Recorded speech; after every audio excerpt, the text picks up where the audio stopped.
Dahulu di negeri antah berantah, hiduplah sepasang suami istri yang sangat miskin karena disumpahi oleh Batara Indra dan sangat dibenci orang. Setiap kali mereka mengemis di pasar dan di kampung, mereka dipukuli dan diusir hingga ke hutan. Oleh karena itu, tinggallah sepasang suami istri itu di hutan dan memakan batang kayu dan buah-buahan. Setelah beberapa lama, istri si miskin hamil selama 3 bulan. Sang istri ingin sekali makan buah mangga yang ditanam di taman raja. Si miskin pun terketuk hatinya. Karena dahulu ia di kinderaan waktu menjadi raja, ia tidak ingin memiliki anak. Namun sekarang ia akan memiliki anak dan berkata, "Istriku, apa kamu ingin membunuhku? Apakah kamu tidak tahu tentang masa lalu kita? Jangan meminta sesuatu, kita tidak bisa mengambil buah mangga yang ada di taman raja." Setelah mendengar perkataan suaminya itu, ia semakin menangis. Lalu suaminya berkata, "Diamlah, istriku, jangan menangis. Aku akan mencarikan buah mangga itu dan memberikannya padamu." Istrinya pun berhenti menangis, lalu si miskin pergi ke pasar mencari buah mangga. Setelah sampai di pedagang buah mangga, ia ragu untuk meminta buah mangga karena ia takut orang akan memukulinya. Pedagang buah mangga pun bertanya, "Hai miskin, apa yang kamu inginkan?" "Jika Tuhan mempunyai belas dan kasihan, berikanlah saya sebiji buah mangga yang sudah busuk, Tuhan." Orang yang berada di pasar pun menjadi iba karena mendengar kata-kata si miskin itu. Lalu orang yang berada di pasar tersebut memberikan si miskin buah mangga, makanan, dan bahkan pakaian serta buah-buahan lainnya. Si miskin pun heran karena biasanya ia diusir, dipukul hingga dilempar kayu dan batu. Setelah ia berpikir seperti itu, dalam hatinya ia pun pergi ke hutan untuk menemui istrinya. "Istriku, ini buah mangga, pakaian, dan beberapa buah-buahan."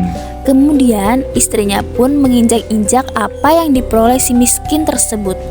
Sambil menceritakan apa yang terjadi, istrinya pun menangis dan tidak mau makan jika bukan buah mangga yang ditanam di taman raja, dan berkata, "Biarkan saja aku mati." Si miskin pun sangat terpukul melihat perbuatan istrinya.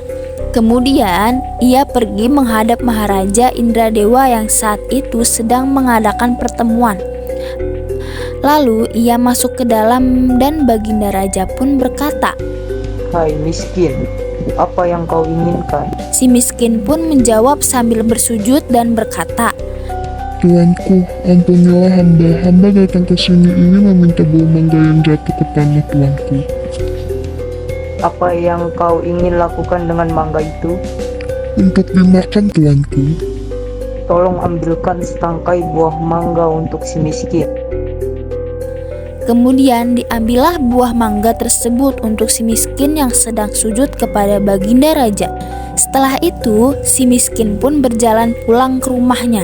Setelah dilihat oleh sang istri akan si miskin datang membawa setangkai buah mangga, ia pun tertawa senang sambil memakan buah mangga tersebut.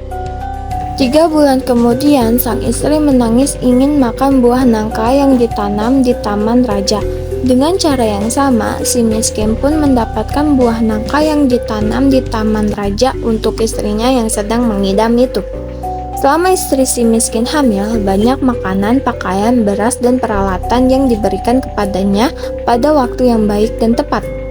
Tepat pada malam hari, bulan itu bersinar terang. Kemudian, pada waktu itu juga, istri si miskin melahirkan seorang anak laki-laki yang sangat baik dalam penampilan dan tampan. Anak itu diberi nama Marakarma, yang artinya anak di dalam kesulitan dengan takdir Allah Subhanahu wa Ta'ala melimpahkan kepada hambanya. Si miskin pun menggali tanah untuk membuat tempat tinggal keluarganya. Kemudian ia menggali tanah dan menancapkan tiang dan menemukan talaju besar yang berisi banyak emas. Istrinya pun datang untuk berkata, "Emas itu tidak akan habis sampai anak cucu kita, suamiku." Ia pun menjadi kaya dan membeli barang-barang kebutuhannya. Setelah kembali membeli barang kebutuhannya, ia mandi dengan jeruk nipis dan menimbang anaknya dengan berseru, Biarkan negeri di hutan ini menjadi negeri yang lengkap dengan kota, parit, dan istana, serta menteri, rakyat, dan semua raja-raja besar. Terkabulnya permintaan itu dan si miskin menjadi kaya dan berganti nama menjadi Maharaja Indra Angkasa, dan istrinya berganti nama menjadi Ratna Dewi, dan negeri itu dinamakan Puspasari.